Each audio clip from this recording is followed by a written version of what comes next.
गयासुद्दीन तुगलक के छोटे भाई रज्जब का पुत्र था और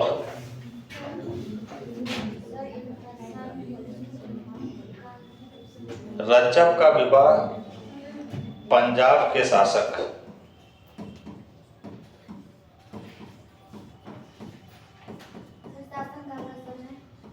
बता रहे हैं। पहले इसका जो है डिटेल दे। शासनकाल का समय है इसका 1351 से 1388। 1351 से 1388 अर्थात 37 वर्षों तक के शासन किया। पंजाब के शासक भट्टी राजपूत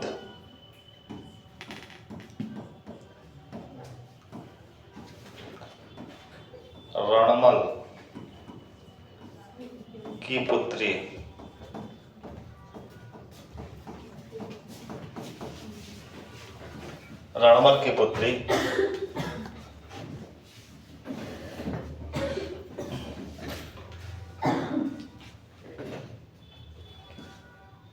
जिसका नाम था जयला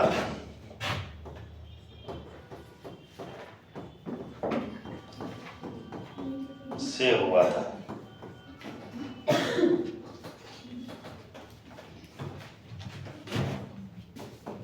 मातृपक्ष से यह हिंदू था।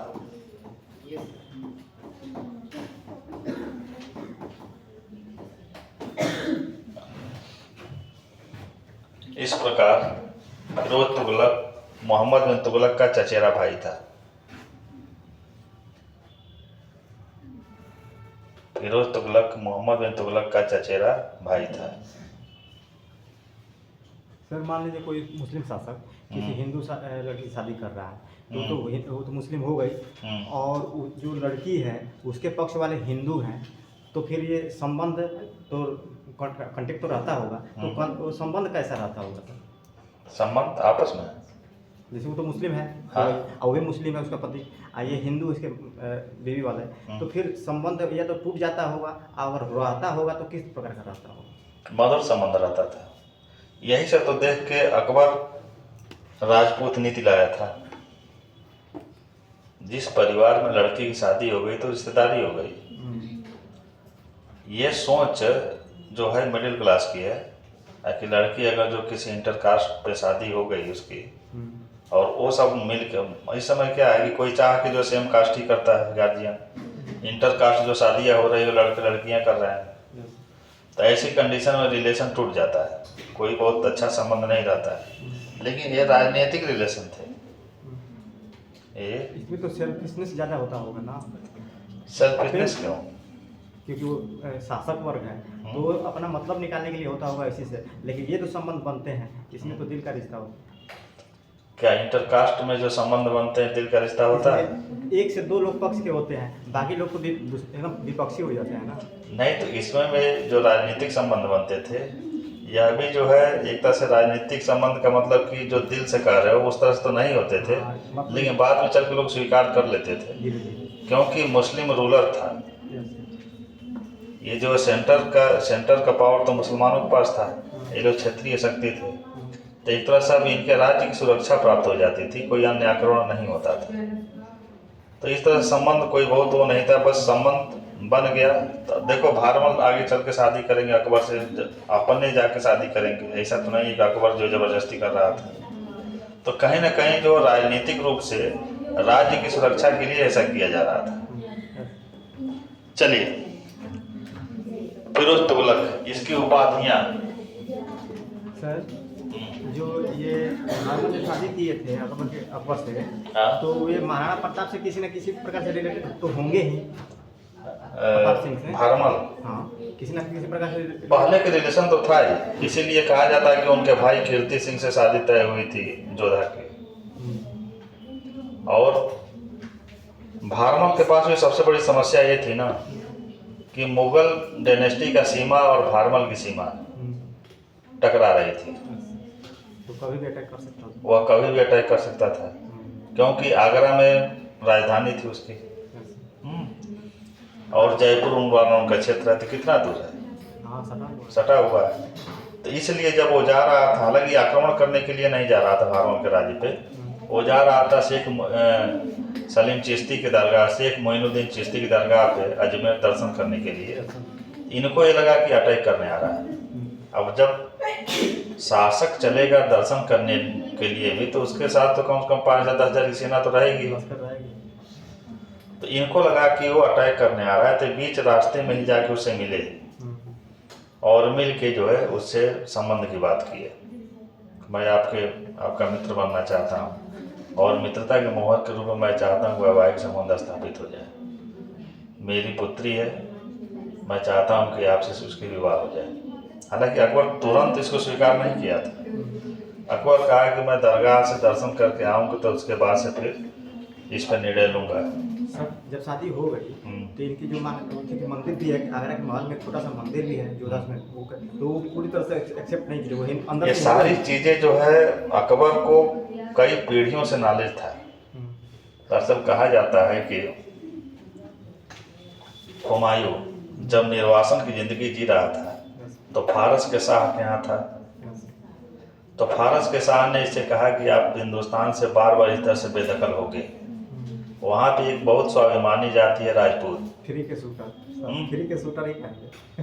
हाँ? फ्री के शूटर। हाँ, तो उनको उनके साथ संबंध प्रगाढ़ कर लो, क्योंकि वो सम्मान के भूखे हैं।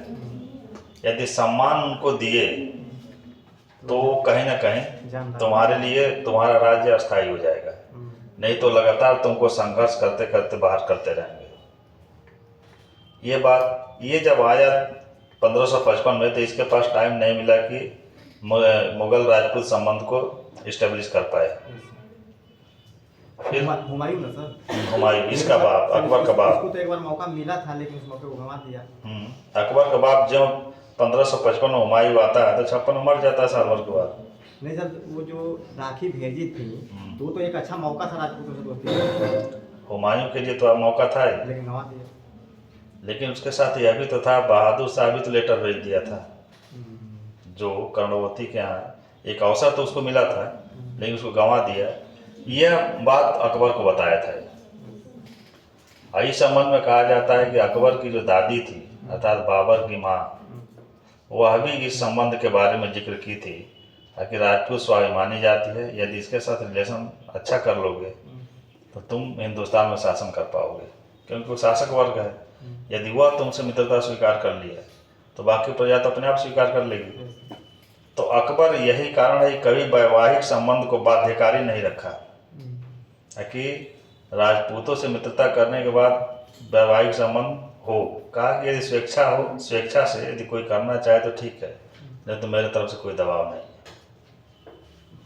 तो वह संबंध, और उस संबंध ने मुगलों को इस्टेब्लिश ही नहीं किया, अखंड भारत का सम्राट बना दिया। क्योंकि जितने पश्चिमोत्तर में जो अभियान किए गए, उस मैक्सिमम अभियान राजपूतों द्वारा, मान सिंह द्वारा किया गया।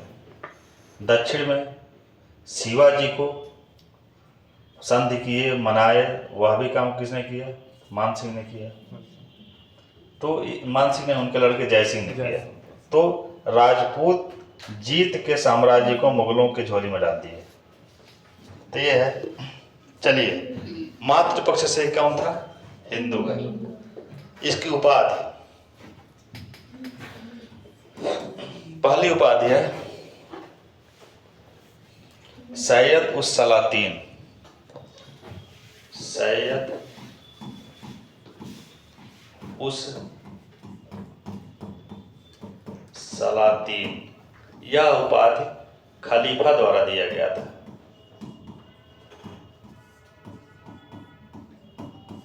सैयद उस सलातीन का उपाधि खलीफा ने इसको दिया था। इसको सल्तनत का अकबर कहा जाता है। इसे दूसरी उपाधि क्या है? सल्तनत का अकबर।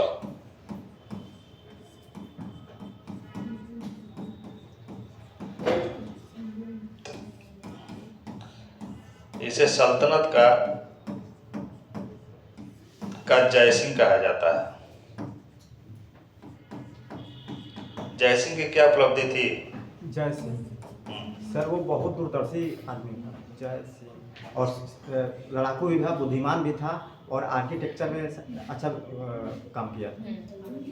आर्किटेक्ट में इनका नाम है। सबसे बड़ी बात है खगोल खबर के विद्वान थे। ये 6-5 ठो वेधशाला का निर्माण कराए थे। तो यह भी एक वेधशाला बनवाया था, इसलिए इसको सल्तनत काल का जय सिंह कहा जाता है। सर जय सिंह और जसवंत सिंह दोनों का नाम आ जाए तो बेसिक डिफरेंस इन दोनों में क्या है? जसवंत सिंह मारवाड़ के शासक थे, हाँ, जोधपुर के, और ये जो यहाँ के जयपुर के शासक थे। इन दोनों में क्या चीज़ें समानता करती हैं, ये बहुत इम्पोर्टेंट होता है। जय सिंह और जसवंत सिंह में समानता यही है कि दोनों के दोनों मुगलों के अधीन थे ये तो और दोनों ने मुगल दरबार में बड़ी बड़ी मनसब प्राप्त किया और दोनों विजय अभियान किए और अधिक से अधिक जगह जीते।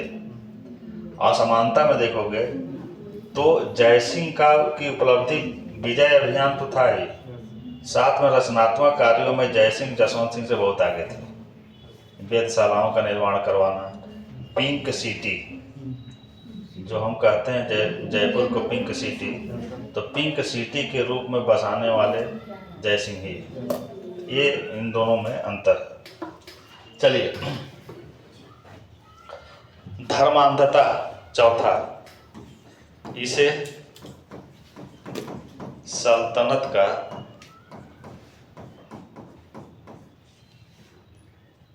सिकंदर लोदी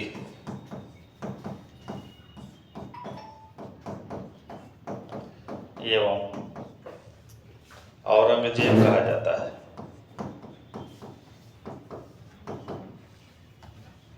सिकंदर लोदी ये भी कट्टर शासक था और मुगलों में औरंगजेब कट्टर शासक था।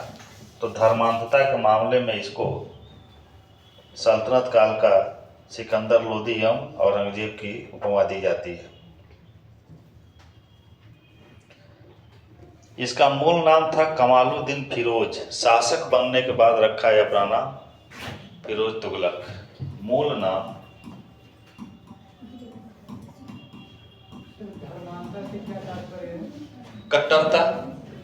कट्टरता। मूल नाम इसका था जमालुद्दीन फिरोज।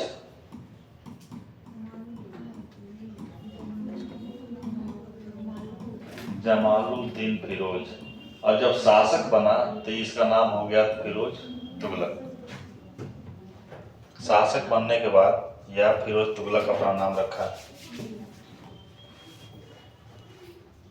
सर शासक बनने के बाद क्यों नाम इतना मतलब चेंज हो जाता है? कुछ वो दबदबा कायम करने के लिए या अपना प्रभाव दिखाने के लिए? सही बात है। उपाधियां शासक और एक प्रभावकारी नाम इसलिए रखता था ताकि उसके नाम का कुछ विशेष अर्थ निकले और वो विशेष अर्थ को प्रजा में और अधिकारियों में समझा सके, और समझाने के बाद उससे क्या होता था कि सुल्तान के प्रति प्रजा एवं अधिकारियों के मन में एक रिस्पेक्ट आता था। इसीलिए जो शासक बनने के बाद बड़ी उपाधि लेते थे और अपना नाम ही चेंज कर देते थे। आ जाओ। जैसे पिक्चर में देखो, फिल्मी दुनिया में अक्षय कुमार का क्या नाम है? राजीव भाटिया। राजीव भाटिया करके नाम है उसका मूल नाम, लेकिन इस नाम से थोड़ा फेमस हो गया है अक्षय कुमार। किसी भी हीरो को देख लो जो फेमस हुए हैं। जैसे दिलीप कुमार का नाम कुछ और था। दिलीप कुमार का नाम यूसुफ खान था और नाम रख लिए दिलीप कुमार। यहाँ पे भी देखो जो नेता लोग होते हैं उसमें उर्फ करके लिखा जाता है कि नहीं? और जो उर्फ वाला नाम होता है उसी से वो समाज में चर्चित होते हैं, काफी चर्चित होते हैं। हो जाता है। हाँ, योगी आदित्यनाथ। हाँ, नाम इनका तो अजय सिंह है, योगी आदित्यनाथ। इसी तरह से अक्सर पोस्टर पर देखो पिंटू उर्फ बबलू। तो पिंटू तो उनके नाम उनके माँ बाप रख दिए और बबलू के नाम से फेमस हो गए। झांसी की रानी का नाम तो मनु था ना? मनु था। तो फिर लेकिन उनका मेन नाम, मूल नाम था मणिकर्णिका, क्योंकि मणिकर्णिका घाट पे पैदा हुई थी बनारस में, तो इनका नाम मणिकर्णिका रखा गया था। और फिर आगे चल के इनका नाम जो शार्ट में मनु हो गया, है कि नहीं? जैसे इस समय भी शार्ट नाम रखने का है। लेकिन सर किसी का नाम भूपेंद्र है तो नाम रख लेगा भूपी, है कि नहीं? जय नारायण जैन, हाँ जैन। हाँ, जिसका नाम जय नारायण है तो उसका जो जैनू या जैन बोलना शुरू कर दे रहे हैं। तो ये कुछ नया नहीं है।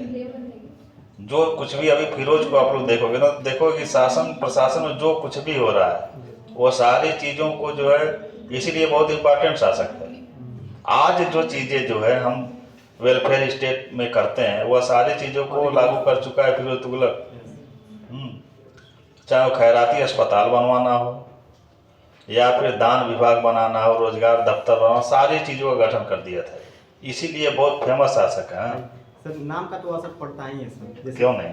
प्रताप सिंह और किसी का पिंटू नाम हो, सिंटू, टिंकू, तो क्या उसका अर्थ है सर? हाँ, नाम का प्रभाव पड़ता है। चलिए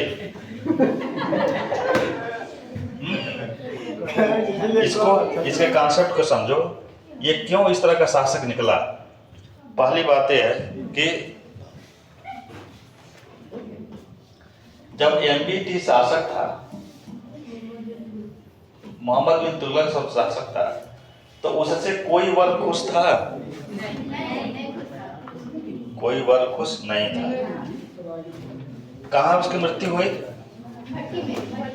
भट्टी में, थट्टा में, सिंध अभियान पे गया था और वहीं पर उसकी मृत्यु हो गई। उसकी मृत्यु के बाद एक विद्वान है बदायूनी, बदायूनी कहता है कि अच्छा हुआ राजा को प्रजा से और प्रजा को राजा से मुक्ति मिल गई। ये क्वेश्चन पूछा गया है, मैं कल भूल गया था, उसको कोई नोट कर लेना। उसकी मृत्यु पे बदायूनी कहता है, एमबीटी की मृत्यु पे बदायूनी ने कहा कि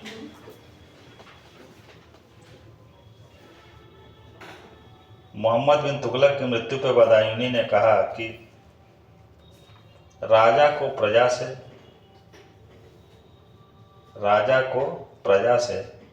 और प्रजा को राजा से मुक्ति मिल गई। राजा दरअसल प्रजा से परेशान था, अब प्रजा राजा से परेशान थी। राजा यह एमबीटी यह चाहता था कि प्रजा हमको जो है सर आंखों पे रखे, इसीलिए वो नया नया जो है अपना प्रयोग कर रहा था। जनता के लिए तो कर रहा था। आज जनता उतनी बुद्धिमान थी नहीं।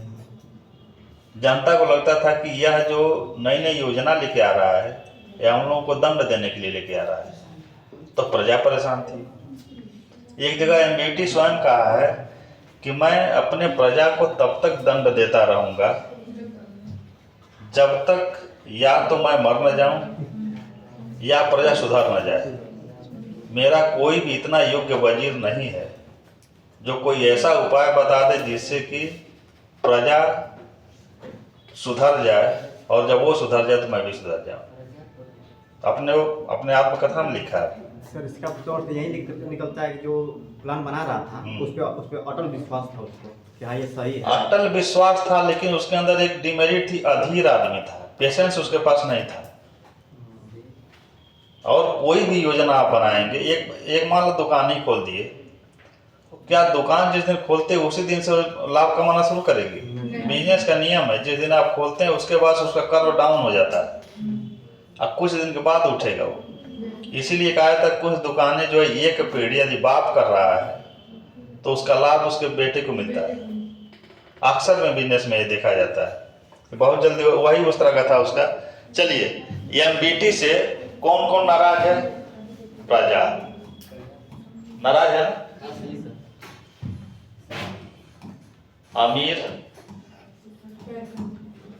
अमीर वर्ग क्या है? खुश है कि नाराज है? एमबीटी से नाराज है। नए अमीरों का गठन किया।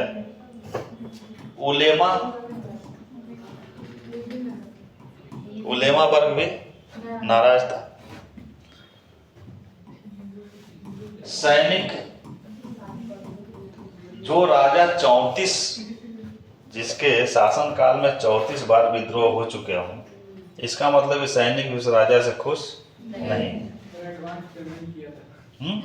तो एडवांस पेमेंट बस एक स्पेशल सेना के लिए किया था ना, कि खुरासान के लिए एक सेना बना रहा हूँ, इस सेना को लेकर मैं अभियान करूंगा खुरासान, तो उसको दिया था। तो पूरी सेना, अब मान लो एडवांस तुमको पैसा दे दिया जाए, सरकार दे दे, 6 महीना बाद कहे बोलिए बिस्तर बांधो चलो नौकरी खत्म, तो खुश रहोगे कि नाराज रहोगे?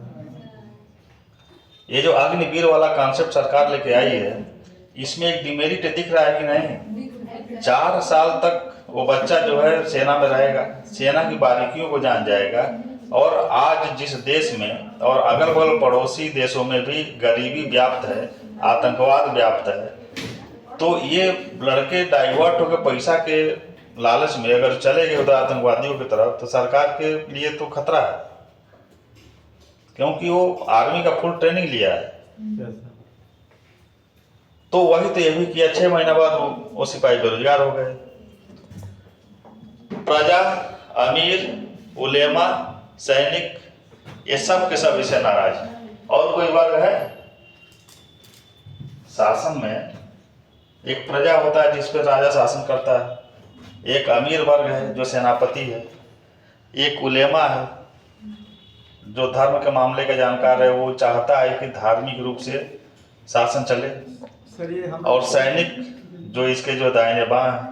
फिरोज तुगलक को हम लोग पढ़ रहे हैं, बिन तुगलक पढ़ रहे हैं, फिरोज को पढ़ रहे हैं। एमबीटी को मैं इसलिए उठा रहा हूँ कि इसके काल में कभी कभी होता है ना, बाप का किया हुआ बेटे को भरना पड़ता है।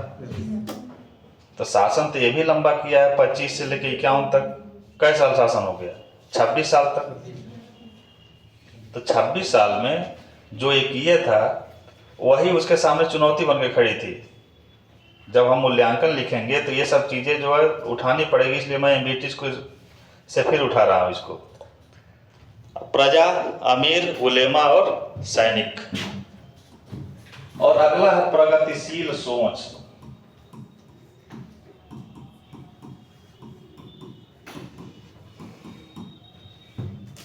प्रगतिशील विचार, इन सब में वो असफल रहा। कौन असफल रहा? सब में असफल। प्रगतिशील विचार भी लेके आया, प्रजा को भी खुश नहीं कर पाया, अमीर भी इससे नाराज है, उलेमा भी नाराज है, सैनिक भी नाराज है। अब प्रगतिशील विचार जो लेके आया वह भी सफल नहीं हुआ। तो इसलिए हम कह सकते हैं कि ऑल ओवर देखा जाए तो विद्वान होते हुए भी वह विद्वान था, लेकिन विद्वान होते हुए भी असफल शासक सिद्ध होता है। ये मेंस का कंक्लूजन बता रहा हूँ जो लिखा जाता है एमबीटी में, कि इन सारों का आप जिक्र करेंगे कि वह खगोल शास्त्र, गणित, दर्शन शास्त्र सबका विद्वान था, और प्रगतिशील योजनाएं भी लाया अपने शासनकाल में। फिर भी जो है ना सैनिकों को खुश कर पाया, न उलेमा को, न अमीर को, न प्रजा को, किसी को खुश नहीं कर पाया। प्रजा को खुश करने के लिए हमने बताया कि न्याय में कौन सा सिद्धांत लागू किया था? विधि के समक्ष समता। अनुच्छेद 14 जो इस समय है, विधि के समक्ष समता को लागू करने वाला यह शासक है। और उसको प्रैक्टिकल रूप में लाने के लिए एक अमीर के बेटे से 21 कोड़ा अपने आप को मरवाता भी है खुद को। हाँ, अगर न्याय के सामने मैं भी आम प्रजा जैसा हूँ, कोई स्पेशल नहीं है, फिर भी प्रजा में अपना स्थान नहीं बना पाया। यही सारी चुनौतियां फिरोज के सामने थी। ये सभी चुनौती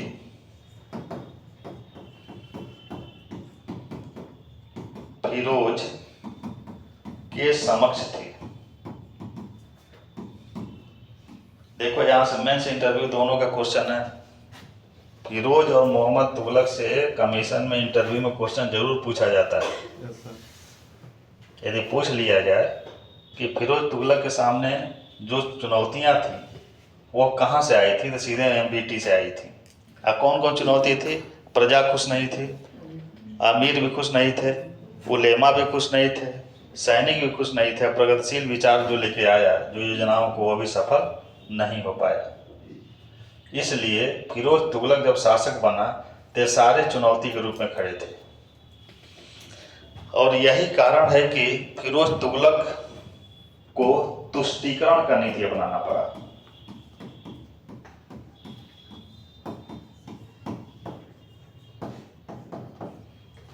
तुष्टीकरण की नीति क्या होती है? इन सबको संतुष्ट करने के लिए जो इनका डिमांड है उसके अनुसार शासन की शुरुआत करें। प्रजा कभी भी चाहेगी कि टैक्स कम हो जाए। 24 करों को माफ कर दिया। शासक बनते ही प्रजा को खुश करने के लिए 24 करों को माफ कर दिया और प्रजा के लिए खैराती अस्पताल बनवाया, रोजगार दफ्तर खोला और व्यावसायिक शिक्षा लागू करने वाला पूरे भारतीय इतिहास का पहला शासक है। यही कारण है कि मैं कहता हूँ 5 शासक को पढ़ लो, फिर मध्यकाल में कोई शासक है ही नहीं जहाँ क्वेश्चन बनाए जाए। शासक वही पढ़े जाते हैं जो वर्क किए। चलो हम क्रम से सारी चीज़ों को नोट कराऊंगा, पहले इसको कॉन्सेप्ट को समझो। यदि एग्जामिनर आपसे पूछ दे कि फिरोज तुष्टीकरण की नीति क्यों अपनाया, तो जवाब क्या होगा? मोहम्मद बिन तुगलक द्वारा किए गए कार्यों से कोई भी खुश नहीं था। यही कारण है कि पूरे प्रजा, उलेमा, अमीर, सैनिक सबके लिए वह तुष्टीकरण की नीति अपनाया कि जिसको जो चाहिए उसको मिलना चाहिए। वह साम्राज्य विस्तार पे क्यों नहीं ध्यान दे पाया? क्योंकि वो तुष्टीकरण की नीति पे चल रहा था, आर्थिक समस्याओं को हल करता। हाँ। प्रगतिशील विचार के मामले में उसको देखा जाए तो प्रगतिशील विचार वो लेके आया, लेकिन बहुत आगे की सोच के नहीं लेके आया। जिसकी जरूरत थी उस समय प्रजा की, उसी योजनाओं को लेके आया और इसकी योजनाएं थोड़ा बहुत आगे की थी, इसलिए असफल हो गया और वो प्रगतिशील विचारों में सफल रहा। जैसे वह कहता है प्रगतिशील विचार में, फिरोज कहता है स्वयं कि राज्य का कार्य केवल दंड देना एवं कर की वसूली ही नहीं है,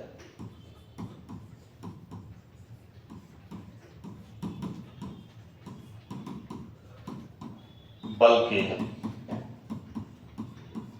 राज्य एक कल्याणकारी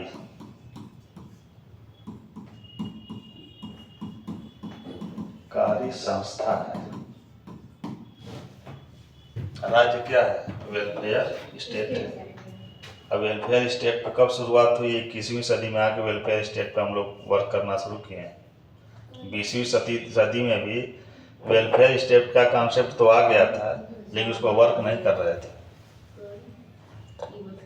राज्य का कार्य केवल दंड देना एवं कर की वसूली ही नहीं है, बल्कि राज्य एक कल्याणकारी संस्था है। कल्याणकारी संस्था का मतलब राज्य का एक बहुत बड़ा तत्व होती है आबादी, जनसंख्या। एक तत्व है ना जनसंख्या। जनता का कल्याण करना ही राज्य का मूल उद्देश्य है।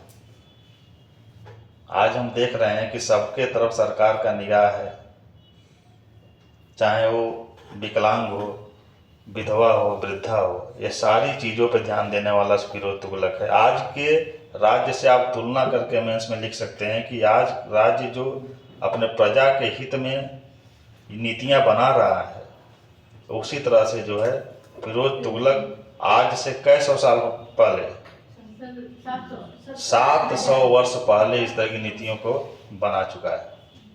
यही कारण है कि यूरोप का मध्यकाल डार्क एज माना जाता है, जबकि इंडिया का जो मध्यकाल है वो डार्क एज नहीं था। और यही कारण है कि यहाँ पुनर्जागरण जिस तरह से यूरोप में हुआ, भारत में नहीं हुआ। क्योंकि पुनर्जागरण कब होगा? जब हमारी व्यवस्थाएं एकदम ध्वस्त हो जाती हैं, लोगों को उस व्यवस्थाओं से उबन हो जाए, तब उसमें से एक वर्ग निकलेगा और सुधार की मांग करेगा और फिर पुनर्जागरण हो जाता है। लेकिन भारत प्राचीन काल में जगा और भले शासक बदल गए, विदेशी आक्रांता आए, लेकिन भारत कभी सोया नहीं। जो भी विदेशी आए, चाहे तुर्क हो या मुगल हो, वो सब के सब भारत को ही अपना देश मान लिए और भारत को दुल्हन की तरह सजाने में ही लग गए। चलिए अब इसी में करके हम लोग देखते हैं कि प्रजा के हित में क्या किया, अमीरों के हित में क्या किया, उलेमा के लिए क्या किया, सैनिक के लिए क्या किया, प्रगतिशील विचार इसके क्या थे। इतने में ही फिरोज तुगलक खत्म। ऐसे आदि क्वेश्चन कभी में नहीं आता। सर जिस तरह से और शासक बाहर से आए और यहाँ सजाने में लग गए, क्या अंग्रेज भी थे क्या?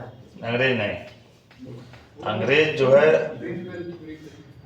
अंग्रेजों का कॉन्सेप्ट ये था ना कि भारत एक ऐसी माँ है जिसे केवल दूध निकालो, इसको भोजन मत दो। तो उस दूध देने वाली माँ की कंडीशन क्या होगी? खराब हो जाएगी। 47 में वैसा ही छोड़ के गए थे। एक बच्चे को दूध पिलाने वाली औरत, दूध तो पिलाया जाए, उससे पिलवाया जाए, लेकिन उसको भोजन न दिया जाए, तो कुछ दिन के बाद उस औरत की क्या कंडीशन होगी?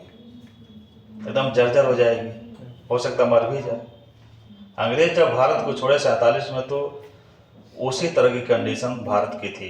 अगर वो हिसाब किताब में चलते या थोड़ा सा वो करते तो और समझ सकते हैं कि और लंबा शासन। अगर जो हिसाब किताब से चलते, भारत को अपना देश मान लेते मुगलों और तुर्कों की तरह से, तो आगे चल के जो भी अपने यहाँ नेता थे, जब आप लोग पढ़े होंगे मध्यकाल, तो अन ब्रिटिश रूल एक शब्द आया होगा। अन ब्रिटिश रूल का मतलब क्या है? जो ब्रिटिश का रूल है, वो रूल यहाँ पे लागू ना हो सर, यहाँ के कंडीशन के हिसाब से रूल ब्रिटिश का जो रूल है वो यहाँ पे लागू हो रहा है भारत में। हो रहा है कि होना चाहिए। समुद्री बन जाती तो बोल रही है ब्रिटेन की रानी। जो नरम दल वाले हमारे नेता थे, नरम दल में कौन कौन नेता थे? गांधी जी थे, फिरोज शाह मेहता थे। गांधी किसी नरम गरम दल में नहीं आते हैं। दादा भाई नौरोजी मेहता थे, मेहता जी थे। फिरोज शाह मेहता, दादा भाई नौरोजी, गोपाल कृष्ण गोखले। प्रमुख इन लोगों का डिमांड ये था कि अंग्रेज भारत से जाए मत। नरम दल के नेताओं का मानना था कि अंग्रेज को भारत छोड़ेंगे तो ठीक नहीं, अब शासन करें, लेकिन ब्रिटिश रूल यहाँ लागू हो। भारत में अन ब्रिटिश रूल चल रहा है, क्योंकि ये सारे नेता लंदन से पढ़े हुए थे। अब ब्रिटेन के रूल को, मानवाधिकार को जानते थे कि मानवाधिकार ये है कि प्रजा सर्वोपरि है। जो आज अपने यहाँ है कि प्रजा ही सर्वोपरि। संविधान में क्या है? संविधान को अडॉप्ट करने वाले लोग कौन है? हम भारत के लोग। कोई मंत्री विधायक नहीं अडॉप्ट किया है। उस समय की जितनी आबादी थी वह स्वीकार की कि हम भारत के लोग, भारत को आगे क्या है, लोकतांत्रिक, प्रजातांत्रिक, समाजवादी, पंथ निरपेक्ष, लोकतांत्रिक गणराज्य बनाने के निमित्त के लिए आज निमित्त फिर वो डेट आता है, तो अंगीकृत किया गया भारत के लोगों द्वारा। भारत के लोग स्वीकार किए। और भारत के सबसे बड़ी शक्ति जो है संविधान नहीं, भारत के लोग हैं। संविधान को शक्ति प्राप्त होता है भारत के लोगों से।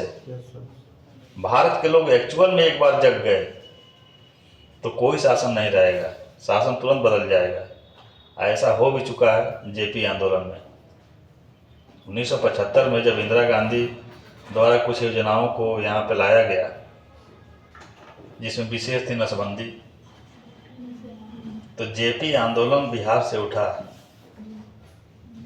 और सरकार को उखाड़ के फेंक दिया। तो इसका मतलब यह है कि भारत का संविधान का स्रोत जो प्राप्त होता है, ये इंटरव्यू में क्वेश्चन पूछा गया था कि भारतीय संविधान का मूल स्रोत, भारतीय संविधान के शक्ति का मूल स्रोत कौन है? जनता ही है। तो भारत की जनता है। तो ये है। चलिए, तो कुल मिलाकर हमको इतना ही पढ़ना है। इसको अब एक एक करके देखो कि इन सब क्षेत्रों में एमबीटी ने ये जब जो काम किया तो उसे सब असंतुष्ट था। इनको संतुष्ट करने के लिए तुष्टीकरण की नीति लेके आ रहा है कौन? फिरोज तुगलक। चलिए, फिरोज शाह मेहता कहाँ से आ गए? अब आ जाओ एफटी। एमबीटी लिख के वहां सब में असफल कर दिए ना, एफटी में आओ। तुष्टीकरण की नीति लेके आया।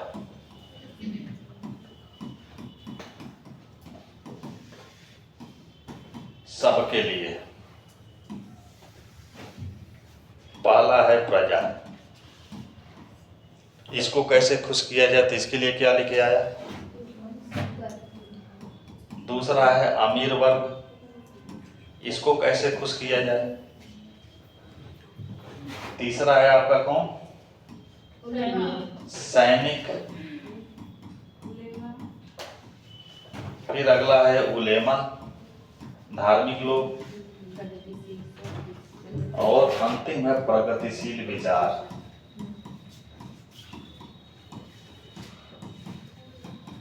इतना समझ लोगे तो जो क्वेश्चन मेंस में पूछे जाते हैं कि फिरोज तुगलक को सल्तनत काल का अकबर क्यों कहा जाता है, वो भी लिखने को आ जाएगा।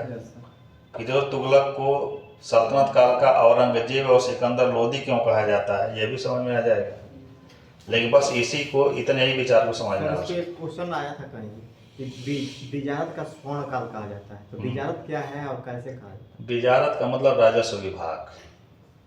तो सारे शासकों के अंदर रहा है ये सारी चीजें। वो तो जितने भी शासक हुए हैं वो इस पे ध्यान दिए। बिजारत का स्वर्ण काल तब कहा जाता है ना, जब बिजारत में अर्थात राजस्व विभाग में रहने वाले लोग लाभान्वित हों। इस सेंस में कहा गया है, प्रजा नहीं। जब तुष्टिकरण की नीति के लेके चल रहा है तो बहुत हार्ड हो नहीं रहा था, तो बहुत हार्ड नहीं हो रहा था, उन सबको बल्ले बल्ले था। चलिए, प्रजा को खुश करने के लिए क्या किया।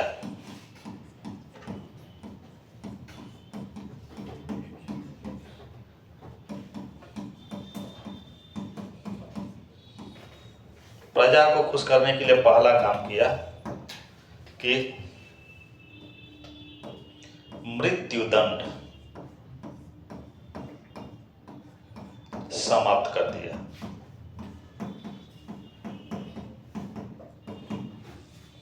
अब प्रजा खुल के अपनी बात रख पाएगी कि नहीं, यदि ये बताइए।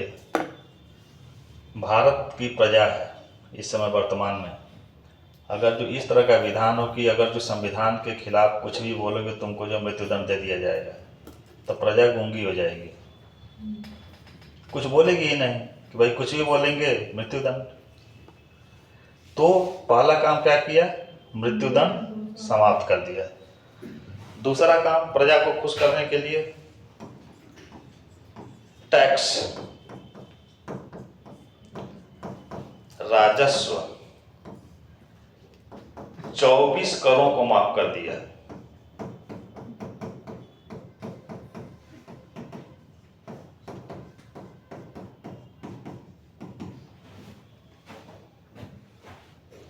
चौबीस करों को माफ कर दिया और इससे इसको 30 लाख का नुकसान भी हुआ था, फिर भी ना इसको जो है माफ कर दिया।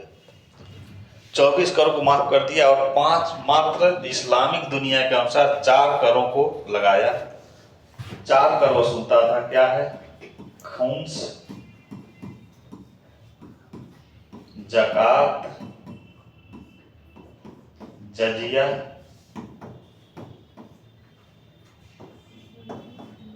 और खराज। खुम्स, ज़कात, जजिया और खराज।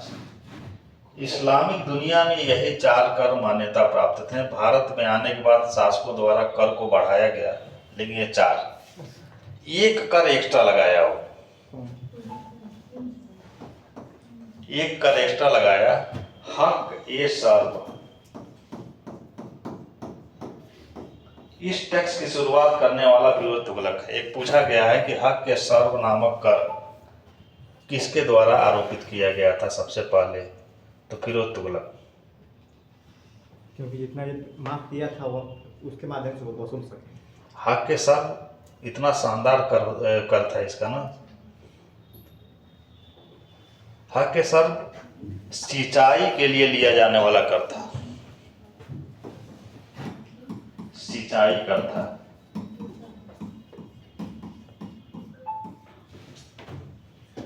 हक के सर्व किस पर लगता था, सिंचाई के लिए, और इस कर के माध्यम से नहरों का जाल बिछवा दिया। सर उसके माध्यम से तो सारे लोगों से कर वसूल सकता था, ये सिंचाई तो सभी लोग करेंगे ना। हाँ, हक के सर्व जैसे कि गांव में वो पहले आते थे लाल बस्ता लेके, जब नलकूप से या फिर नहर से सिंचाई होती थी तो अब तो माफ कर दिया सरकार, अब नहीं वसूली होती है। उसका नाम कुलकमीन था। तो वही लोग देंगे जो नहर से या ट्यूबवेल से सिंचाई करेंगे। तो उसी तरह से इसके यहाँ भी था, सबसे नहीं वसूलता था, जो नहर से सिंचाई करता था। तो लगभग सभी लोग तो करेंगे, खेती करेंगे, खेती करेंगे तो करना ही नहीं, कुछ लोग मान लो जिनका खेत दूर है, वहाँ नहर नहीं पहुँच पा रही, तो कैसे सिंचाई करेंगे? वैसे तो बहुत कम लोग हैं। अब तो उस पर किस तरह से इम्प्लीमेंट वो किया है, कहाँ कहाँ तक उसका व्यवस्था पहुँचा है, उस पर निर्भर करता है। नहरों का जाल बिछाने वाला सुल्तान है। नहर प्रणाली की शुरुआत करने वाला कौन शासक है? इसका दादा नहीं, इसका दादा नहीं, एमबीटी नहीं, उसके एमबीटी का बाप गयासुद्दीन तुगलक। पूरे सल्तनत काल के इतिहास में पहला शासक जो नहर प्रणाली की शुरुआत की। और सल्तनत काल में नहरों का जाल बिछाने वाला कोई शासक है तो फिरोज तुगलक है। सिंचाई करता, ये नया करे लगाया था, और इससे प्राप्त धन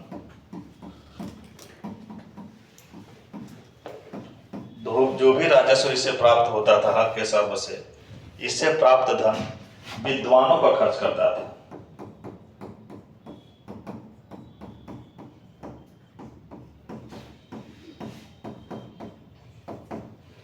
देख रहे हो इसकी पॉलिसी को? सिंचाई से जो कर प्राप्त हो रहा है उसको कहाँ खर्च कर रहा है? विद्वानों पे। अब विद्वान कौन है? लगभग उलेमा, जो धार्मिक कट्टर है, यही तो विद्वान भी है उस समय के। अब एक प्रश्न पूछा गया है कि ये टैक्स कितना % लगाता था? 10%, उत्पादन का 10%।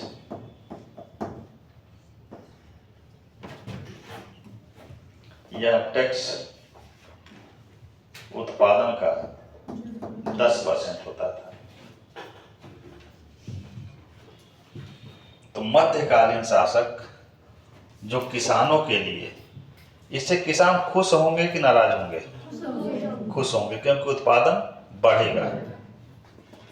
तो सल्तनत काल का पहला शासक जो उत्पादन वृद्धि के लिए नहर प्रणाली का विकास किया और नहरों का जाल बिछवा दिया, वो आए फिरोज तुगलक। क्वेश्चन किसी भी एंगल से घुमा के पूछ सकता है, ये डायरेक्ट नहीं पूछेगा कि सल्तनत काल का वह शासक जो नहरों का जाल बिछवा दिया।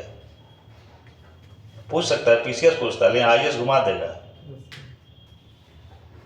कि कृषि उपज को बढ़ाने के लिए कितने किसानों के कल्याण और हित के लिए, उनके आय बढ़ाने के लिए नहरों का जाल बिछवा दिया। तो ये है फिरोज तुगलक। इससे प्रजा खुश है, कम से कम टैक्स देना पड़ रहा है, उत्पादन बढ़ रहा है, तो प्रजा की तरफ से अब कोई विरोध नहीं है। यही कारण है कि फिरोज तुगलक के काल में एक विद्रोह हुआ था मात्र, कोई विद्रोह नहीं हुआ। न सैनिक विद्रोह कर रहा है, न अमीर विद्रोह कर रहा है, न किसान विद्रोह कर रहा है, सब खुश। चलिए, मृत्युदंड समाप्त किया, टैक्स कम कर दिया, कल्याणकारी कार्य।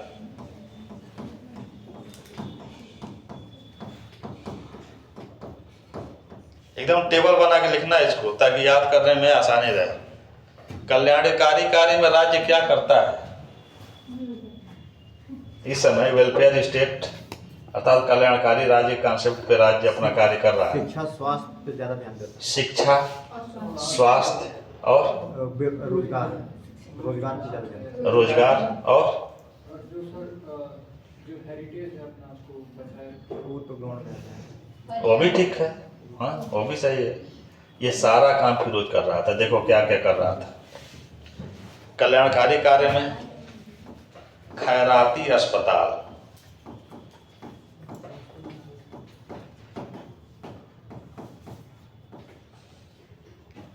इसका नाम है दार उल सफा।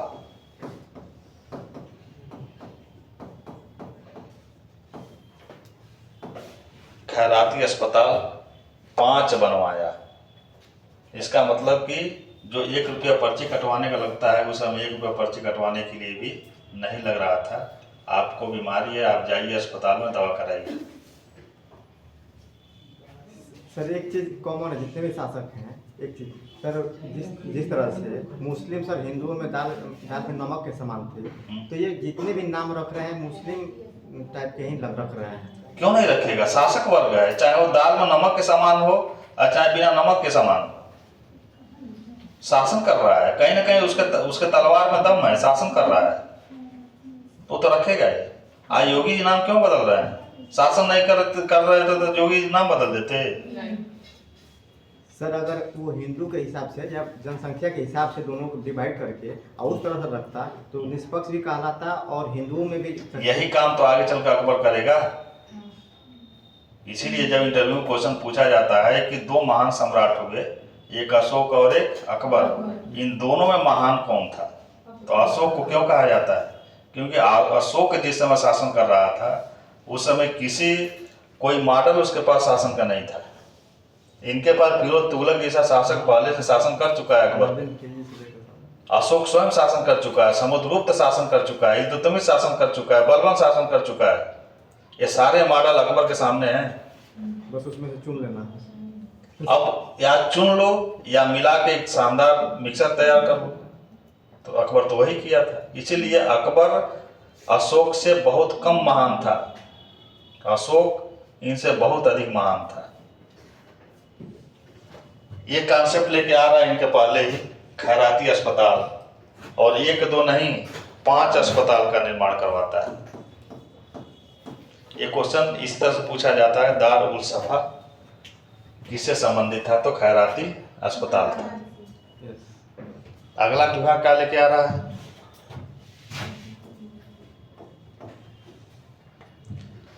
अनाथ लड़कियों के लिए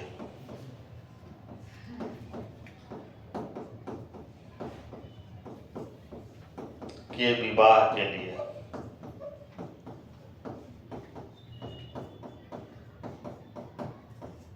अनुदान, राज्य अनुदान दे रहा है। राज्य की जो गरीब वर्ग की या जो अनाथ लड़कियां हैं, उनकी शादी के लिए राज्य स्वयं शादी करा रहा है। इस समय योगी जी क्या कर रहे हैं? देखो यहाँ पे शादियां खूब होती हैं, सरकार के खर्च, सामूहिक विवाह। यहाँ पे होता है, मारवाड़ी में होता है, हर जिले में हो रहा है। 1 लाख रुपये मिलता है उन सबको, 50,000 का सामान ना 50,000 रुपये उनके अकाउंट में। इनसे योगी जी से 700 साल पहले फिरोज तुगलक जो अनाथ बच्चियों और गरीब बच्चियों के लिए व्यवस्था कर दिया है। अगला इसको हटाएं।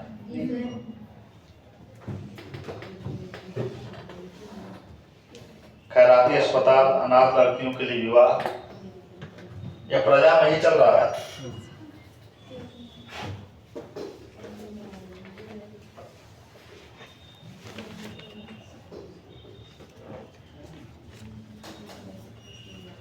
चलिए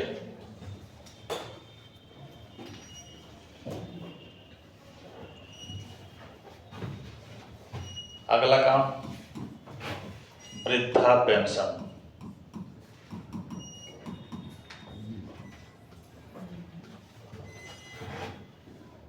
वृद्धा पेंशन आज सरकार दे रही है, उस समय वृद्धा पेंशन देना शुरू कर दिया था। अगला काम, वृद्धा पेंशन के बाद सोचो प्रजा किससे खुश हो सकती है, वो सारा काम जो है फिरोज तुगलक किया। प्रजा को तो नहीं, पूरे एम्प्लॉइज को देता होगा आपने। बता रहा हूँ, वृद्धा पेंशन, और इसको दीवान ए इस्तिहाक कहा जाता था।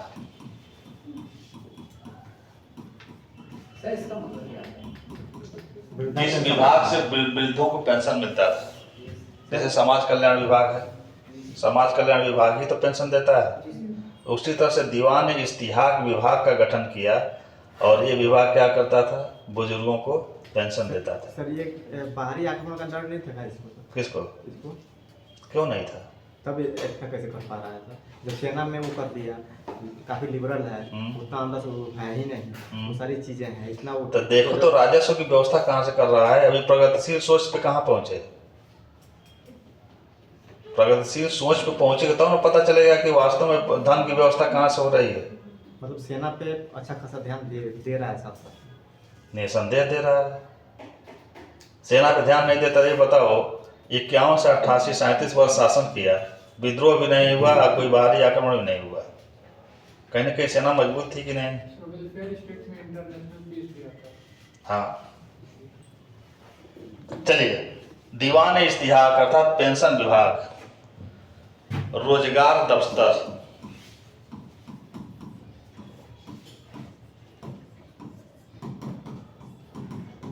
की स्थापना, ये सारी चीज करने वाला सल्तनत काल का प्रथम शासक है। सब में प्रथम लगाना। रोजगार दफ्तर की खोलने वाला प्रथम शासक। दीवान ए बंदगान विभाग अगला है।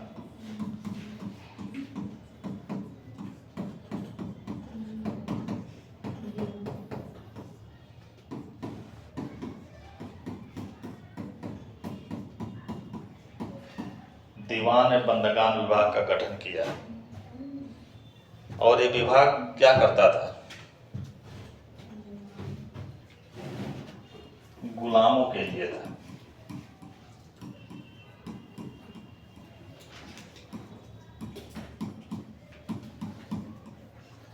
और सल्तनत काल में सबसे अधिक गुलाम रखने वाला कोई शासक है तो फिरोज तुगलक था। इसके पास 1,80,000 गुलाम थे। 1,80,000 गुलाम। आपको मतलब हाजत मर करके रखता था, काम कराता था? नहीं, इन सब एकदम लड़के की तरह से काम कराता था। तब तो यही तो बात है, जब लास्ट तक शासक को पढ़ लोगे तब तुम्हारा दिमाग अपने आप खुलेगा कि वास्तव में किस तरह का शासक था उस समय। 1,80,000 गुलाम। अब ये बताओ, एक आदमी को तुम नियुक्त करो किसी काम करने के लिए, और गुलामी में एक कॉन्सेप्ट था कि हम किसी के गुलाम बन गए तो जब तक हम उसका पैसा वापस करके स्वतंत्र ना हो तब तक हमको उसके प्रति ईमानदार रहना चाहिए। ये गुलामी का एक तरह संविधान है। तो ऐसे में वह उस व्यक्ति का विश्वास पात्र होगा कि एक नए को भर्ती करने को विश्वास पात्र होगा। सारे काम करते हैं, सैनिक से लेके ए टू जेड। तुम देख रहे हो पूरे सल्तनत काल के इतिहास में गुलामी तो पूरा विजय अभियान। मलिक काफूर क्या है? गुलाम है। नुसरत खां क्या है? गुलाम है। ये सब के सब योग्य सेनापति थे। चलिए, 1,80,000 गुलाम। इन गुलामों के लिए जो है दीवान ए बंदगान नामक विभाग स्थापित किया, और इन गुलामों में से 40,000 को अपनी सेवा में रखता था।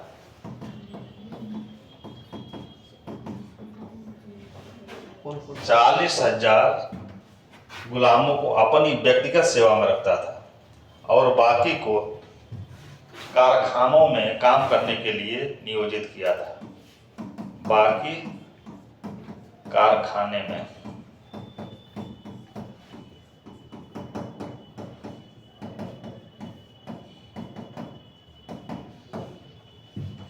अब समझ में आ रहा है, जो कारखाना इसका है तो उससे क्या हो रहा था? सर योग्यता, ट्रेड हो रहा है। योग्यता के हिसाब से रखा था नहीं? हाँ, योग्यता के हिसाब एकदम। अब समझ में आ रहा है पैसा कहाँ से आ रहा है? मध्यकाल में कारखाना प्रणाली भारत में लागू किया था, और वो सारे वस्तुओं का व्यापार होता था। भारत निर्यातक था, तो पैसा आ रहा है कहाँ पे? यहाँ पे। इससे पहले भी होता होगा।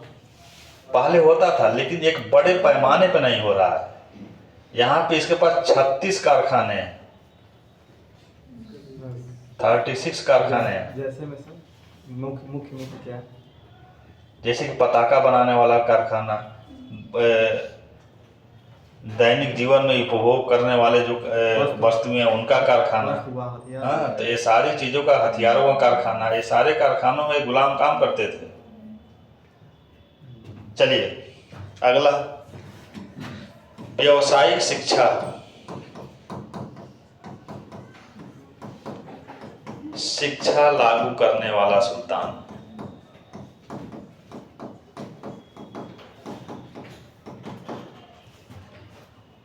जैसे आज का व्यवसायिक शिक्षा क्या है, MBA है, BTech है, इस तरह का टेक्निकल एजुकेशन देने वाला सल्तनत का पहला शासक है। ठीक है, महत्वपूर्ण है।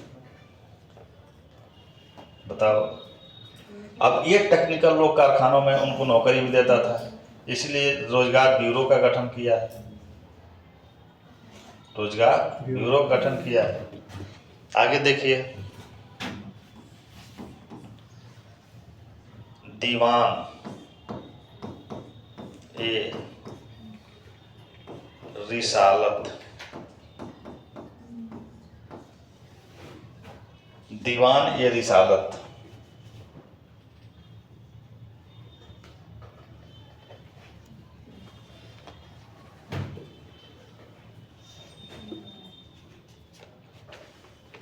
दीवान ए रिसालत ये क्या था? बता रहा है।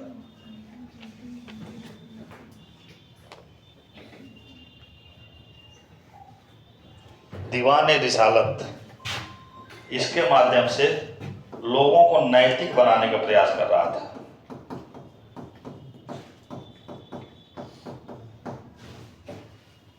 लोगों को नैतिकता का पाठ पढ़ाने के लिए एक विभाग बनाया, सोहरत-ए-आम।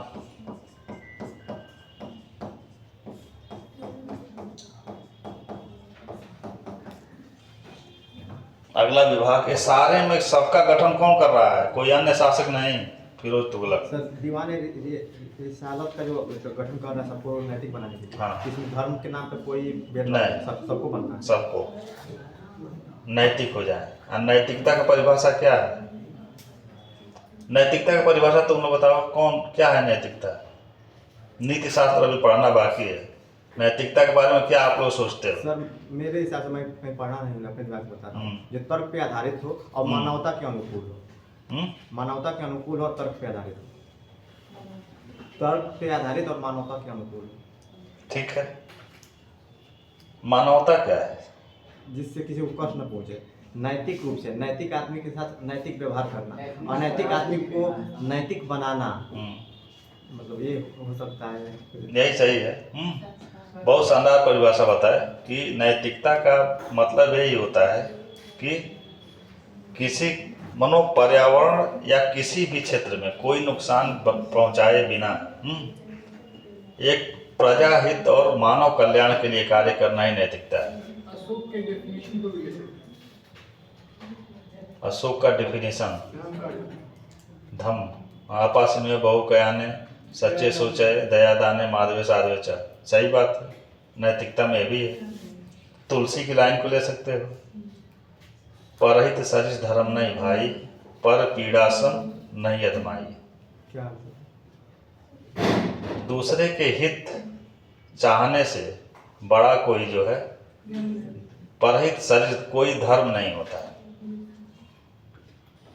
पर पीड़ा, दूसरे की पीड़ा को समझ लेने से बड़ा कोई नैतिक कार्य नहीं होता। सर इसी पे सर एक कोटेशन याद हो सर, गंगा जी से वो भीष्म पितामह पूछे कि मेरा जीवन घाटे का सौदा निकला या लाभ का, तो वो ये बोले कि जो अपने लिए खुद के लिए कुछ किया ही ना हो, उसका जीवन तो कभी घाटे का सौदा हो ही नहीं सकता। तो कैसे सर? भीष्म पितामह का क्या था? तो बोले कि मेरा जीवन घाटे का सौदा निकला या लाभ का। माता ये बताओ। तो सही बात है, जब कुछ अपने जीवन में तुम अपने लिए किए ही नहीं तो उसमें घाटा और लाभ की क्या बात है? कैसे सर? जब अपने लिए हम करेंगे नहीं, अपने लिए मान लो तुम कुछ किए ही नहीं, तो सर मैं उपयोग का क्या करूंगा? मैं पैसा कमाया ही नहीं, मैं नाम कमाया ही नहीं, मैं यश कमाया ही नहीं, तो उसका मैं लाभ कैसे उठाऊंगा? तो वही तो बात है, जब तब घाटा हो, जब लाभ नहीं तो घाटा नहीं। तो जब कुछ तुम किए ही नहीं तो लाभ नहीं हुआ। हाँ। जब कुछ किए नहीं तो लाभ नहीं हुआ, और जब लाभ नहीं तो घाटा का सवाल ही नहीं। तो फिर मेरी जो बेसिक आवश्यकताएं हैं वो कैसे पूरी होंगी? बेसिक आवश्यकताओं की पूर्ति तो हो ही रही थी। उसका मतलब कि तुम कुछ संचित नहीं कि उनके कहने का मतलब गंगा जी का ये रहा होगा कि लाभ के रूप में क्या होता है, जब आदमी विवाह करता है, विवाह करने के बाद एक लाभ होता है पुत्र या पुत्री की प्राप्ति होती है, यह भी जीवन का लाभ है। बीवी रहती है, उसका प्रेम होता है, वह भी एक लाभ है। ये सारी चीजें विश्व पितामह के पास थी नहीं। तो जीवन में कोई उनके सामने मरा नहीं, न उनकी पत्नी मरी, न उनके लड़के बच्चे मरे, तो कैसे कहें कि उनको बहुत घाटा हुआ। अकेले आए थे, अकेले चले गए, तो इसमें लाभ हानि की कहाँ बात हो गई। लाभ हानि का सौदा देखोगे तो धृतराष्ट्र को हुआ था। लाभ तो उसको बहुत था उस समय के लिए, 100 बच्चे पैदा हुआ। उसमें बच्चा पैदा करना एक समझ लो बहुत बड़ी वीरता थी। अब पैदा करके जिला ले जाना उससे बड़ी वो परम वीरता थी। महामारियों का जमाना था, 100 बच्चे पैदा हुए, 100 जिंदा भी थे, और 100 कुछ दिन के अंतराल में खत्म हो गए। इतने बड़े साम्राज्य का वो चक्रवर्ती सम्राट था, वो अभी खत्म हो गया। तो लाभ इतना कमाया, इसीलिए तो उतना ही हानि हुआ। आप जितना लाभ कमाते हो, जितना बड़ा लाभ उतनी ही बड़ी हानि होती है। किसी व्यवसायी की दुनिया में देखिए, यूट्यूब पे देखना कि कितने करोड़पति आज रोडपति बन के टहल रहे हैं, तो तुमको दिखाई देगा। यूट्यूब पे देखना, सर्च करना, हजारों की संख्या मिल जाएंगे कि एक समय था कि वो करोड़पति थे या बहुत बड़े बिजनेस के मालिक थे, और थोड़ा सा परिस्थितियां इधर उधर हुई और रोडपति बन गए। उनको कहेंगे लाभ और हानि। इस समय यदि तुम अपने व्यक्तिगत स्तर पर देखो तो तुम्हें भी कोई हानि नहीं है, क्योंकि अब तक कोई लाभ ही नहीं हुआ है। क्या लाभ हुआ है तुमको? हुआ है कुछ लाभ? बस यही था, शिक्षा लिए हैं, डिग्री लिए हैं, तो वो लाभ है बस। ठीक है, उस लाभ है एक, लेकिन उसके ऊपर भी तुम्हारे माँ बाप का वो है। ऐसा थोड़ा नहीं कि तुम व्यक्तिगत अपने श्रम करके शिक्षा लिया, फीस जमा करके सब कुछ किए, नहीं है ना। यही लाभ हानि की ही बात है कि सरकारी योजना अभ्युदय, और यह भी सब लोग जानते हैं कि दिल्ली और इलाहाबाद को छोड़ दिया जाए तो अभ्युदय में जैसे टीचर हैं योग्य, उतने योग्य टीचर प्राइवेट में कहीं नहीं है। देवरिया में है कोई प्राइवेट टीचर जो कि अभ्युदय के टीचरों से योग्य है? कोई किसी का नाम बताओ। देवरिया में बहुत बड़ी बड़ी कोचिंगें चलती थी। अभ्युदय के टीचर में तो इंटरव्यू देने जाने के लिए पहले आपके पास इंटरव्यू का लेटर चाहिए, न इंटरव्यू तो कम से कम 2 मेंस लिखने का अनुभव चाहिए, वो लेटर दीजिए, तब सीडीओ साहब कहें कि हाँ आइए आपका इंटरव्यू लें। बताइए ना, कितने कोचिंग पढ़ाते हैं देवरिया में, किसी के पास पीसीएस और आईएएस का इंटरव्यू लेटर है? मुश्किल से। अभी आप लोग वहाँ पे एडमिशन ले लेते, 1000 रुपये महीना देना पड़ता, तो एक क्लास में जो आधा क्लास खाली नहीं रहता, क्योंकि वहाँ हानि होने की बात है। अभ्युदय में क्या है कि चलो कुछ हानि नहीं हो रहा, हम 1 रुपये पे तो किए नहीं है, चाहे 1 सप्ताह पे क्लास लेने जाएं, चाहे 3 दिन पे जाएं, जो भी मिलेगा वो लाभ ही है। अब वहाँ पे जब तुलना करोगे प्राइवेट कोचिंग में 1000 और दूसरी तरफ रखो क्या कि हमने कितना पढ़ा कै दिन, तो दिमाग अपने आप खुल जाता है कि नहीं यार, कम से कम हमारे गार्जियन 1000 रुपये महीना दे रहे हैं फीस के रूप में, तो पढ़ने के लिए दे रहे हैं। अब मैं जो है बैग लेके पीठ में निकलता हूँ और कहाँ जाता हूँ वो भगवान जानते, नहीं तो वो जाने वाला जानता है। तीसरा कहाँ कोई जान पाता है। तीसरा जब मामला जब विस्फोट की कंडीशन में आता है तब पूरे समाज जान जाता है, हम लोग भी जानते हैं, हम लोग का फोन आ जाता है देखिए यहाँ पे इस तरह की नौटंकी हो रही है इस पार्क में, पुलिस प्रशासन पहुंचेगी, उठा के आएंगे, तब ये लोग पकड़ के, जानते हो, ये पैर पकड़ लेंगे कि बस घर तक सूचना ना जाए, क्योंकि घर तक सूचना जाएगी तो बहुत तबाही हो जाएगी, माँ बाप का विश्वास टूट जाएगा कि अपनी बेटी को चाहे अपने बेटे को भेजा था पढ़ने के लिए, ये पार्क वाली पढ़ाई कर रहे हैं सब, समझे। तो ये सब चीज़ें हैं। तो लाभ और हानि तब होता है जब लाभ कमाओगे, तभी विष्णु पितामह लाभ कमा ही नहीं पाए थे किसी भी रूप में, इसीलिए वो अकेले आए थे, अकेले चले गए, तो हानि कैसा है। चलिए, शोहरत आम, ये PWD था आज का PWD। अब PWD का मतलब जो रोड का काम करती है, ये रोड का काम नहीं कर रहा था, लेकिन क्या कर रहा था, कि जो सार्वजनिक इमारतें हैं जो क्षतिग्रस्त हो गई हैं उनका पुनरुद्धार और नई नई इमारतों का निर्माण। और इसी सिलसिले में उसी समय क्या हुआ कि जो लाल किला वो है कुतुब मीनार 4 मंजिला बना था, इल्तुतमिश बनवाया था। फिर पूरा बिजली गिरने से 1 मंजिल ढह गई, तो ये उसको बनवाया तो क्या किया कि 4 की जगह पे 5 मंजिला बनवा दिया। कुतुब मीनार का जीर्णोद्धार करवाया।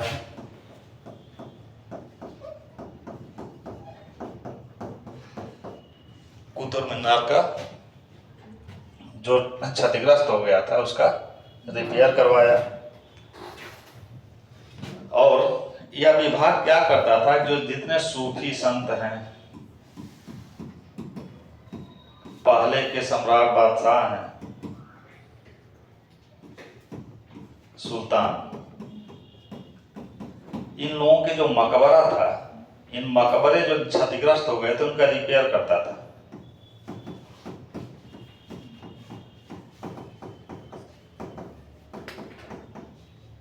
रिपेयरिंग। शोहरत ए आम विभाग, इसको लोक निर्माण विभाग कहा गया। यह सूफी संतों के मकबरों, सुल्तानों के क्षतिग्रस्त मकबरों, इन सबों का रिपेयरिंग करने के लिए एक विभाग बनाया। अब समझ पा रहे हो कि इससे राज्य का कल्याण होगा कि नहीं? बहुत कल्याण होगा किस रूप में कल्याण होगा? सर। आंतरिक और बाह्य दोनों होगा सर। भावनाओं के पहले बेसिक से सोचो। कमीशन कहता है कि एकदम नीचे से चलो। पहला लाभ ये होगा, जब इतना काम होगा राज्य में तो लोगों को रोजगार मिलेगा। मिलेगा कि नहीं? Yes sir. और जब रोजगार मिलेगा तो अपने आप जो है जनता के अंदर संतुष्टि आएगी। और जब संतुष्टि आएगी तो किसी के बहकाव में आके विद्रोह क्यों करेगा? विद्रोह नहीं करेंगे, गरीबी नहीं रहेगी, गरीबी भी नहीं है ना। और जब अंदर से हम मजबूत हो जाएंगे तो अपने आप जो बाहर की शक्ति हमारे अंदर घुसने का प्रयास ही नहीं करेगी। क्या कभी सोचे राम अचानक जो है पुल उलमाद के पहुंच गए तो इसे पहुंच गए क्या? अंदर से उसका पूरा भेद बताने के लिए कौन आ गया था? विभीषण। अगर जो विभीषण भी संतुष्ट होता रावण से और राम के यहाँ नहीं आता तो हो सकता है कि जब वो भगवान ही थे तो कुछ भी कर सकते थे, लेकिन जो मानव रूप में जो लीला दिखा रहे थे वह उनकी कठिन हो जाती। राम को कहा जाता है 3 बार क्रोध आया था पूरे राम अपने जीवन काल में। पहली बार कब क्रोध आया था? जब सीता का हरण हुआ था। हरण हो रहा हुआ था तो क्रोध कहाँ? तो रो रहे थे। क्रोध दिखना चाहिए ना। और एक समुद्र वो एक नॉर्मल था। समुद्र पे आया था, 5 जगह नहीं देना। एक समुद्र पे जो क्रोध आया था उसको हम क्रोध माने। एक बार कब आया था?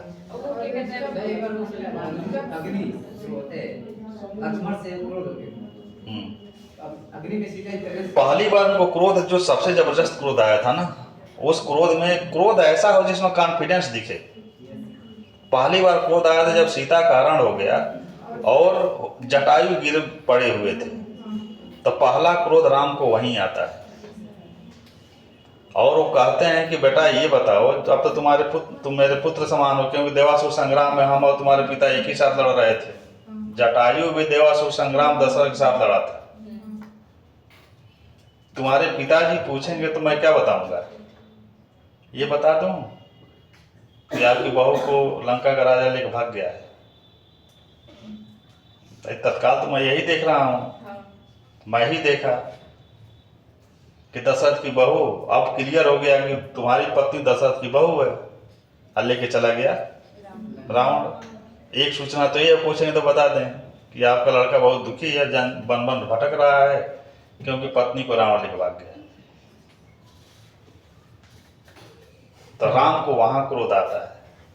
वो कहते हैं ये बात, इसकी सूचना पर पिताजी से मत कहिएगा।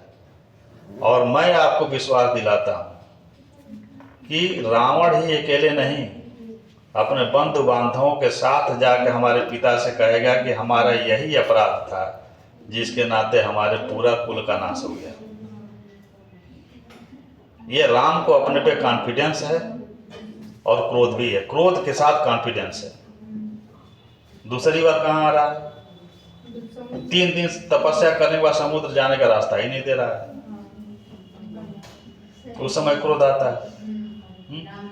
तीसरी बार जो आधा क्रोध माना जाता है वो क्या है? जब सीता जी चली जाती हैं लक्ष्मण से वो कहते अग्नि से निकालना है सीता जी। धरती माँ की बात हाँ, एक बार जब वो धरती माँ ले लेती हैं तब तो क्रोध भी ऐसा जिसमें कॉन्फिडेंस हो। राम इसीलिए मर्यादा पुरुषोत्तम है कि उनका क्रोध भी मर्यादित है और उस मर्यादा में इतना कॉन्फिडेंस है कि सुनने वाला कांप जाए। धरती को भी जब धमकाते हैं तो ऐसे धमकाते हैं कि धरती भी कांप गई। और इतना कॉन्फिडेंस लाने के लिए व्यक्ति को योग्य होना पड़ेगा। तो सोहरतेयाम PWD, और ये क्या करती थी? सूफी संत और पुराने सुल्तानों के जो मकबरे थे जीर्णोद्धार करने के लिए, और यही विभाग क्या किया यहाँ पे? कुतुब मीनार के 4थी और 5वीं मंजिल का निर्माण करवाया। और कुछ है कल्याणकारी राज्य के लिए? क्या क्या लिख लिए एक बार सुनाओ। सब स्त्रियों से रिलेटेड चीज़ें हो तो हो सकता है। टैक्स समाप्त कर दिया, फिर जगह कर लगाए गए 50 जगह जजिया खराज हक ये सब पे, फिर कल्याणकारी राज्य के लिए गाड़ी किया, खैराती अस्पताल, अनाथ लड़कियों का विवाह, वृद्धा पेंशन, रोजगार दफ्तर की स्थापना। इन सब का फारसी नाम भी याद रखना। रोजगार दफ्तर का मतलब क्या है? रोजगार ब्यूरो। उसका खैराती अस्पताल का क्या है? दारुल सफा। PWD अर्थात लोक निर्माण विभाग का क्या नाम रखा है? सोहरतेयाम। हाँ, तो ये सारे विभागों को पूछता है, एक साइड में दे देगा, दूसरे साइड में हिंदी नाम दे देगा, उसको जो मैच कराना होता है। ठीक, चलिए, एक प्रजा के खुश करने के लिए एक और काम किया कि औरतों को, मुस्लिम औरतों को, रोजगारी दफ्तर कौन सा था? PWD नहीं, वो रोजगार ब्यूरो उसका नाम है। दीवान इस्तिहाक जो था वो वृद्धा पेंशन विभाग था। रोजगार दफ्तर या रोजगार ब्यूरो की स्थापना करने वाला है शासक, इसका अलग से नाम नहीं है, इसी तरह से मिलता है बस। हाँ, मुस्लिम औरतों को पीरों के मजार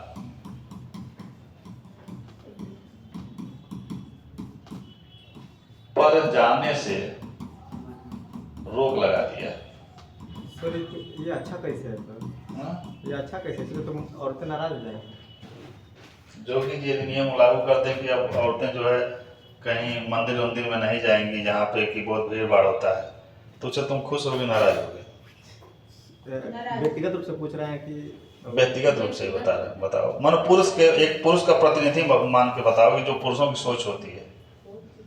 मुझसे पूछ रहे हैं? हाँ, मैं पुरुषों का प्रतिनिधि तुमको मान रहा हूँ कि तुम अपना मैं निर्णय। पुरुषों का नहीं कर, मैं व्यक्तिगत रूप से जो अंदर की बात नहीं बताना चाहिए। जैसे मंदिर में जा रहा हूँ तो मैं चाहता हूँ कि मंदिर तो मंदिर है जहाँ मैं पढ़ रहा हूँ, वहाँ भी स्त्रियाँ ना रहें, सिर्फ लड़के। नहीं, ये तो गलत है। जैसे मैं अपना स्टेटमेंट बता रहा हूँ। हाँ, जैसे तो इसको बदलना चाहिए, जानते हो, ये ठीक विचार नहीं है। वो तो मैं कर, इसलिए सर किसी न किसी रूप में डिस्टर्बेंस होता है। क्यों डिस्टर्ब? तुम डिस्टर्ब होना चाह रहे हो तो डिस्टर्बेंस होता हाँ, है। तो मैं हो जाता हूँ ना। आखिर नहीं, तुम क्यों हो जा रहे हो? हो जाता हूँ। अब इसका जवाब तो प्रकृति से पूछिए। मतलब वो चुनौतियाँ मेरे सामने रहती है। हो सकता है कि क्षमता जब ज़्यादा हो तो इसका मतलब कहीं भी औरत देखो तो डिस्टर्ब हो जाओ। मतलब ये प्रभाव तो पड़ता ही है सर, सब पे पड़ता है। ये घर परिवार में भी प्रभाव पड़ जाएगा। नहीं ये सब चीजें क्लासिक परिवार है, ठीक ना। और जब क्लास में बैठे हो तो ठीक है कि पहले वाले कॉन्सेप्ट को लेके चलो कि गुरु भाई और गुरु बहन होती है। तो उस तरह से जो है, आखिर बताओ इसे गोत्र की व्यवस्था क्यों आई? सर वैज्ञानिक कारण भी है और इसका सामाजिक भी कारण है। चलो, ये लंबा शासक है, नहीं तो काम का वो नहीं हो पाएगा। किस दिन लिए लेंगे 4-5 घंटे क्लास में, तो इसमें सारी समस्याओं का समाधान होगा। चलिए, कहाँ से? मुस्लिम औरतों को पीरों के मजार पर जाने से रोक लगा दिया। क्यों? जो तुम सोच रहे हो उसी तरह से भी सोच रहा था। ये और मुस्लिम औरतों को पुरुषों के कि कामुक निगाह से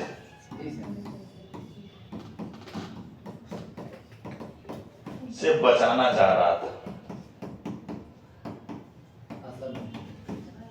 है कि नहीं? पीर के मजार पे औरतें जा रही हैं पूरा श्रृंगार उंगार करके, अब पुरुष पीर को देखेगा कि औरत को देखेगा?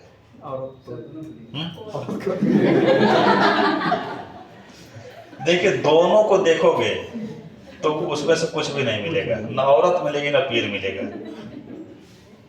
खजुराहो कभी गए हो? हाँ सर, मैं गया। खजुराहो में देख रहे हो मंदिर के दीवारों में क्या बना है? वहाँ तो सर ऐसी ऐसी चीजें हैं कि अब मैं क्या ही बताऊँ। तो उसके पीछे क्या लॉजिक है? लॉजिक यही है कि इन सारी चीजों को मंदिर के बाहर रख दो, अंदर भगवान मिल जाएंगे। यही है। हाँ, ये मतलब गड़ी हुई तर्क पे आधारित यही है ही है। इसी पे वो वास्तुशास्त्र का निर्माण हुआ है। निर्माण करने वाले जो वास्तुशास्त्री थे वो बहुत विद्वान थे उस समय के। मतलब कि सबसे बड़ा भटकाव यही है, एक लड़की के या औरत के बारे में जब दिमाग में सोच लेते हो तो खजुराहो की सारी कल्पनाएं सामने आ जाती हैं। सर देखिए, अब पिछला जो क्वेश्चन था उसका जवाब मैं दे रहा हूँ। रुको, तुम बाद में मिलना, तुम्हारे सारे प्रश्नों का जवाब मिलेगा। तुम्हारा प्रश्न ऐसा है ना, एक तो सीमित पीरियड है, अब प्रश्नों के जवाब देते हैं। तो चलो, ये इतना है, तो इससे एक तरह से प्रजा खुश हुई। अब अगला किसको खुश करना है? इसको अमीरों को। चलिए, ये सब रटा होना चाहिए। यदि रटे हो तो इससे जो है मध्यकाल में यहाँ से क्वेश्चन एक भी बाहर नहीं जाएगा। या कहीं पे भी मटेरियल किताब पढ़े हो, इससे अधिक मटेरियल दिखाओ कहीं पे दिया। ये कम से कम जो है 20 किताबों का निचोड़ है। हाँ सर। तो इसलिए जो है कमीशन की औकात नहीं है कि इससे आगे जा पाए। सर इसीलिए क्लास ये होता है ना, टीचर जो बोलता है वो कई किताबों का की भाषा बोलता है। सही बात और है। हम लोग किताब पढ़ेंगे तो एक ही भाषा।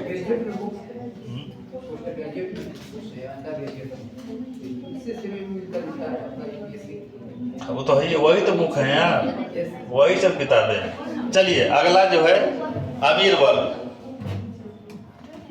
अमीरों को कैसे खुश कर रहा है? अमीरों को कैसे खुश कर रहा है? पहला काम क्या किया कि पहला आदेश जारी किया कि अमीर या इक्तादार, जो इक्तादार है वही अमीर है कि नहीं? एकता व्यवस्था में जो इक्तादार है वही अमीर है। क्या बात हो रही है पीछे? क्या दिक्कत है? तुम समझ में नहीं आ रहा है तो इसको समझो, बाकी बतिया लेना। बात करने के लिए तो पूरा जो है अभी दिन ही पड़ा है। अमीर या इक्तादार की मृत्यु पर, अमीर या इक्तादार की जब मृत्यु हो गई तो वंशानुगत व्यवस्था लागू किया।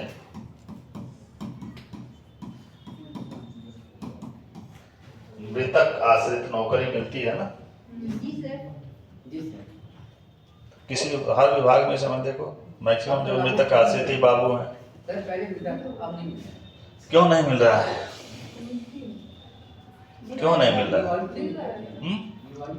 कुछ नहीं चेंज हुआ है। नौकरी पा के मर के देखो, लड़के को मिल जाएगा। पहले नौकरी पाओ, मर के नौकरी पाओ तब मरो।